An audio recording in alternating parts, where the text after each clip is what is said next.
Hello, and welcome to the Behavior Education Connection, the podcast that works to connect the world of behavior analysis and the world of education. We focus on topics important to behavior analysts who work in the public schools and those who support them. Join us and spend time gaining insights and ideas as our host talks with fellow behavior analysts as well as other experts in the field.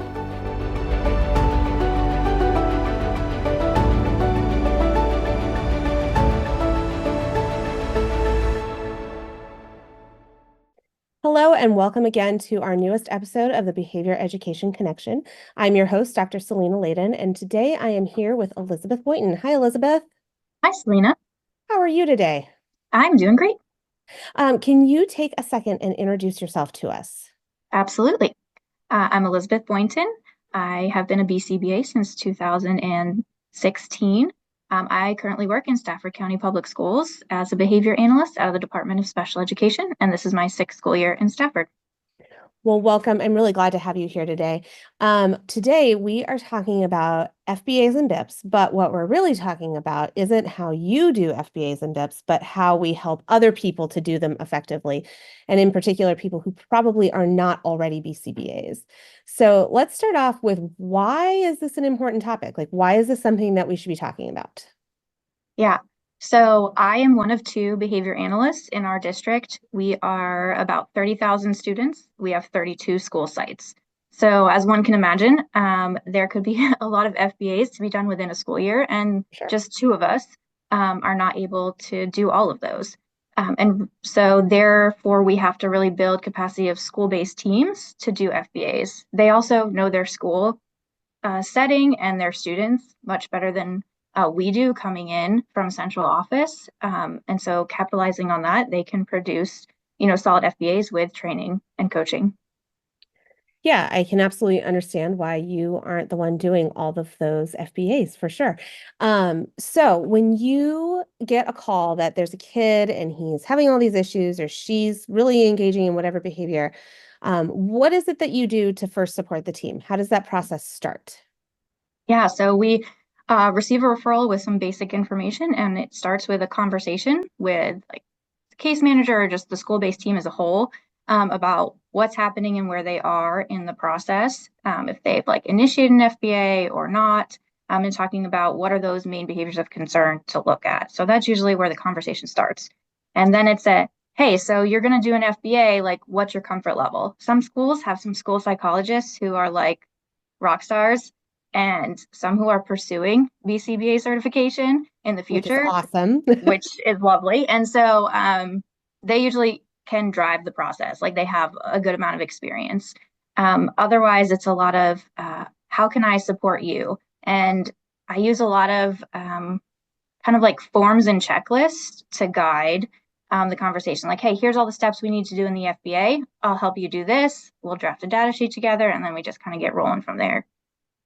So it sounds like there's definitely a lot of the one-on-one, let me sit down with you, let me help walk you through this, modeling, those kinds of pieces. But I'm betting that that's not all you do. So what do you do at a more systems level? Because that would take forever to train everybody that way. Yeah, training one-on-one is obviously not sustainable either, but that is where like the coaching kind of comes in. Sure. And an important component for sure, right? Yeah. Because we've got to have somebody help us walk through this process. I get that.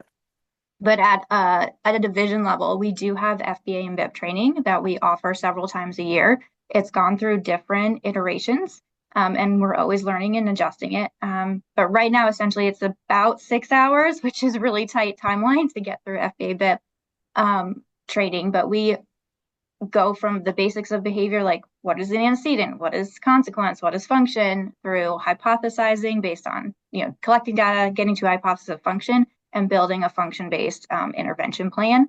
We're really trying to incorporate as much practice opportunities within that training as possible. And we do give homework. We have broken up into 2 sessions, and in between sessions, they're getting some fake data and they're producing basically an FBA on their own. And we got some really good feedback that has been valuable for people to kind of solidify what we've been talking about in training. So we are also have a FBA and BIP manual So that is kind of the, hey, you've done training, but you might only do one or two FBAs in an entire year. Right. And so you're going to forget that because you're not doing it all the time, right? Which is fair. So here's the manual, which really walks people through it, and provides a lot of like form guidance and templates, and also provide data analysis in a Google sheet that does all like the calculations and graphs things for people. So try to reduce the response effort on the part of people doing the FBA so they can focus more on the quality than just the like how to do. So what would you say are your biggest like successes? Like we've really gotten people to get this. This seems to make sense. People are really successful with this. Oh, good question. So I have to bring up the TATE here. So I'm always going to get wrong. Technical Adequacy Tool for Evaluation for FBAs and BIPs. So at the end of every year, we audit, pull a few FBAs, BIPs, and use that to score it. And based on those results, we've really made progress in people just defining behaviors objectively and like a full operational definition. And also because of the way we have designed our forms and have adjusted some of the wording on the forms in response to results from the TATE, we're getting more accurate, like better information about this strategy is actually an antecedent strategy. And so we definitely have made progress there. Still Which more is great. yeah, still definitely a lot of progress to go, but we're getting there. Well, and I think one of the really big challenges that I've seen in schools is really connecting those FBA results to the actual BIP, where a lot of times, unfortunately, I see just almost a list of strategies that we put on the behavior intervention plan. And when I ask questions like, well, how does this relate to the function you all identified? It's almost like the two things live in such separate worlds. I don't know if you see that or if you have thoughts about that, but Yeah, we definitely still see that a lot. It's like a laundry list of strategies, which all might be good, but are not linked to function. So that's definitely an area that we are continuing to work on. And have been asked by some folks who are doing FBAs in the schools, teachers, school social workers, school psychologists for some more examples, more guidance. So we've really in training are like, here's an antecedent strategy if the function is escape, giving them somewhere to start from. Of course, there's individualization that has to go for sure. into it. And I'm always like stressing, you have to write it with enough detail that someone else could implement it in the same way. That's also a growth opportunity for our district. So we're really trying to build build a library of those function-based strategies that people can get their ideas from instead of just listing whatever comes to mind that's not based on function. Yeah, and I think it's really important that you emphasize that those are kind of like the starting place, right? Like these are some ideas. It's not necessarily like, oh, you have escape maintain behavior, come in and here's your 6 strategies that you should do. That doesn't necessarily make sense. But I do find a lot of times people just aren't trained to think functionally. They just don't have that background knowledge to understand, okay, if I identify this as an obtaining attention behavior, then what kinds of strategies should I be looking at? And then unfortunately, we see them pair the wrong strategies with the functions we've identified, and then we're inadvertently reinforcing behavior and all the things that go along with that. Yeah, I do find sometimes we respond to a referral where a student already has an FBA and BIP, and one of the first things we look at is the BIP linked back to function. And usually right away, we'll get the team to make some changes there. Because even before we put eyes on the student, we can see like, hey, this consequence strategy is not matching the function. Right. So definitely an area for growth. And I've been through other training opportunities with a variety of teachers, pretty much any staff that will have us come train, we'll try to talk about function and function-based thinking even outside of an FBA, right? So like you can think about function-based strategies and thinking about even like reinforcers, like if they're using check-in, check-out or some sort of point sheet, like, hey, your reinforcer doesn't have to be a tangible item. Right. If this kid likes to talk to the counselor, let's give them time to talk to the counselor. So I would say we are pretty consistent throughout all different types of trainings, not just FBA BIP, to really talk about function. Yeah, and I think that makes a lot of sense. I think FBAs are a necessary thing, right? We have kids that we need to do FBAs. We need to really get a good sense of the function. And we have kids who probably need to be doing functional analyses, right? But I also think a lot of the problems that happen are definitely lower tier preventable kinds of behaviors. And if we would just take a little more systematic look at what the function of that behavior likely is, we may not even have to get to the level of an FBA, right? And I definitely advocate that if we need to do an FBA, we need to do an FBA. We need to have data to make our decisions. And do we need that much data to put an intervention in place that's successful? So I love that you are thinking about functional thinking all the way through, no matter what kind of, behavior supports are needed.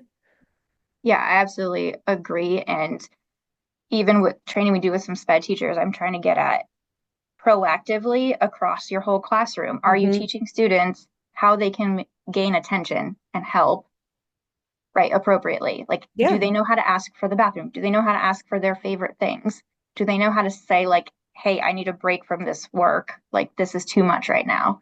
Like, are we proactively doing it? Yeah, and those are generally tier one interventions, right? Like, how are you setting up your classroom? How are you setting up the routines and the processes in your classroom?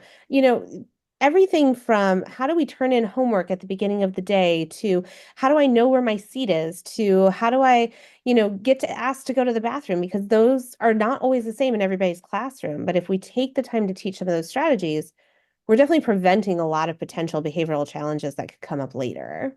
Yeah, and then we don't need the FBA, right? And that is where, because there's only two of us in our district, the more tier one strategies we have across the district, the more people that can do the FBAs. And then we can kind of come in when the FBA is not enough and we need to do more functional analysis. Right. Yeah, we're finding, there's a handful of students this year where it's like that team did an FBA. They have what at face value some solid strategies in place, and it's just not working. Like, this is where like my expertise comes in, and yeah, we need to do something that's more like an analysis.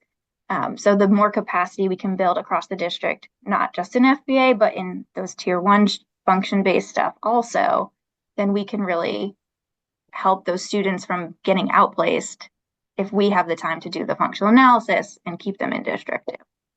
And you said exactly what I was thinking is if we can get more capacity at kind of the lower tier levels, and not necessarily in a tiered intervention, but the lower threshold of behavioral challenges, then your expertise can be saved for those kids that really do require pretty intensive interventions and supports. And maybe that means we can keep more kids in the district, and maybe we can keep more kids in their home schools, and just have better outcomes overall. And I mean, who doesn't want their teacher to be able to just, I don't, as a parent, I don't want to get a call that my kid can't sit in their seat, right? Like, I'm happy to partner with the teacher. I want to support them, but like, also, I can't get them to sit in their seat in your classroom either. So you need to get them to sit in the seat in your classroom. And so if teachers have those strategies and that capacity there, then we can deal with the things that are a little bit harder and more challenging and bring in the people we need at those levels. Absolutely.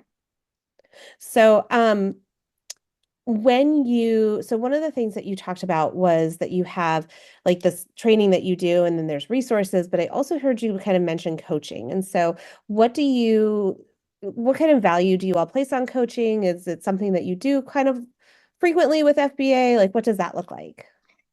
It ends up being more incidental, I would say, because we're not set up as like you go through training and then you have this opportunity for coaching, just with the way the referral process, everything works. So usually it's when we get a case where a student is going through an FBA process and we're on that case, then we like capitalize on that opportunity to work with that team, whether it's the teacher, the social worker, or the team as a whole, to build their capacity to do the FBA. And I do know I have at least a couple examples where I then will get a call. Like, I've worked with a social worker or a team, and then she'll call me a little later with just like a question. I'm like, yeah, on the right track, right? Or, hey, I remember you had this data sheet. Can I have it electronically or whatever, right? And then I find out, you don't always get to talk to those people after the fact, but you find out like they're now the lead person for FBAs in their building. Right. And if you really go look at their FBAs, like, they're pretty solid. There's good data collection, like, so that you see like from your training to your coaching, now they're doing it on their own. And it's pretty solid. So there's at least a couple success stories out there. Yeah, well, and I think, in an ideal world, we would be coaching everything, but the Yeah. reality is we just can't do that for every skill, for every teacher, for every staff member. But I do like this idea of, you go through the training and then we help walk you through this with your first couple or whatever that might look like, or there's people in the school that help walk you through. Because one of the things that I struggle with, when I went through my BCBA program, we did fake FBAs, and we did them as a group, and then we had to do fake FBAs by ourselves, and then we actually went in and did real FBAs with students. So we had a fair amount of practice before we got there, and I don't think that that is the same experience that most of our teachers and educational staff have. And so the first time they ever do an FBA, here's a real student, and you have your 65-day timeline, and you have all these issues going on, and there's a lot of pressure and a lot of contingencies around that to just make that behavior go away. And I feel like a lot of times that sometimes doesn't lead to the best end product, right? Like we don't have the solid FBA that leads to a really successful BIP and the data collection piece being in place and all of those things. And so I think it's really important that we are thinking about how we're setting teachers up and educators up for better success with this. And I like that you guys have, well, one, that you have training in place at all, I think is great. But I also love that you have the TATE, this evaluation tool that you can look at and say, even at least retroactively, like, hey, are these good? Are they not? Because I'm assuming, and correct me if I'm wrong, I'm assuming that then informs your training, right? Yes, absolutely. Yep. We take that data, I share it with everybody in the office, like the lead school psych, the lead school social worker, people are boots on the ground doing it, and say, hey, this is where things are going well. This is where we need to learn. And then we take that and adjust our training, right? So we adjust the training. And it also has led us to adjust our forms. So like we're going through a review process of our FBA BIP forms in the district. And because of the TATE, we're adjusting like the wording and the formatting of the forms to help forcibly guide people into writing better quality, FBAs and BIPs. So Yeah, and we had a previous episode with Haley Mullins where she talked about using this micro data for macro level decision making. But I think, for people that are kind of wondering how to start that. And so one of the things she talked about was looking at your FBA data and what trends are you seeing and those kinds of things. And I think if people are starting to try to figure out how to do that, I think the TATE is one way. There's many ways to do this, but I think the TATE is one relatively easy way to kind of start saying, let's look at our FBAs more systematically. Let's look at our BIPs and see, are they actually connected to our FBAs? Do we have, like, are the strategies actually antecedent-based strategies, or are they just a list of strategies? Do we actually have consequence-based strategies? What are the components of it? So, again, there are lots of different tools you can use, and there are probably a lot of different ways to do it. But I definitely think it's one way to kind of start conceptualizing that. yeah, it's been a really nice guide for us, right? We've been thinking like, how do we know our training is effective? Because we're not involved in FBA. We can't read every FBA that gets produced in a school year necessarily. So the TATE kind of came along at the right time. We were about to make our own kind of checklist something fidelity tool, but the TATE came along and has been a nice guide. And I think we'll continue to use that. Well, it's always nice when resources become available at just the right moment. Yes. For sure. So we're kind of reaching the end of our episode, but if you were to be able to say, wow, if I had only known this when I started, what do you wish you could tell either your former self or someone who's kind of in that school-based BCBA role, who's trying to figure out how to get a handle on FBAs and BIPs in their district? Oh, goodness. I would say be patient. Um, know that what people are doing is the best they have with the skills that they have, and you are coming in kind of as the expert. And so it's a patient process of adjusting the systems in place and guiding in the right direction, and take the small wins, right? To go from like 30% to 50% scores on like the TATE tool, like that's a big win for us sure. in 2 years, right? Like it doesn't seem like a lot, and we're still only 50% of the way there to quality FBAs and BIPs. but that's a big jump. So just be patient, take the small wins. And I think a few years into it, I came down to like reduce response effort as much as possible, reduce the response effort for people because they have so much going on and they might only do one FBA in a year. So the more tools and resources you can give them so that when you're not around, they can still do it, the better. Yeah, I think that's really important in general with behavior intervention in schools. I think we say this, but I think we have to really live this and believe this. Like teachers have really hard jobs. They're juggling lots and lots of things. And whether they are a special ed teacher in a self-contained room with 8 pumpkins with autism, or 6 pumpkins, or how many ever, or a different kind of special ed room, or they're a general ed teacher who just has that one kid out of their 24 kids that are having a really hard time, that's always a lot to juggle. And they've got to figure out how to do that. And in most systems, at least systems that I've been part of and seen, a lot falls on the teacher to make these Mhm. FBAs happen, right? And even if someone else comes in to officially, quote unquote, do the FBA, that teacher still is collecting data, that teacher is still doing the interviews, they're still providing information. And that's time that they've got to figure out how to carve out of an already busy schedule. So I really like the idea of how do we reduce that response effort to kind of the minimum place where it has to, I mean, we have to talk to them. We have to that person has to be involved, but how can we make it so it's as easy as it possibly can be to get us to a successful outcome? So I think that's really good. And congratulations on moving that needle, because you're right, it does take a lot of time to change systems. That is slow work by nature.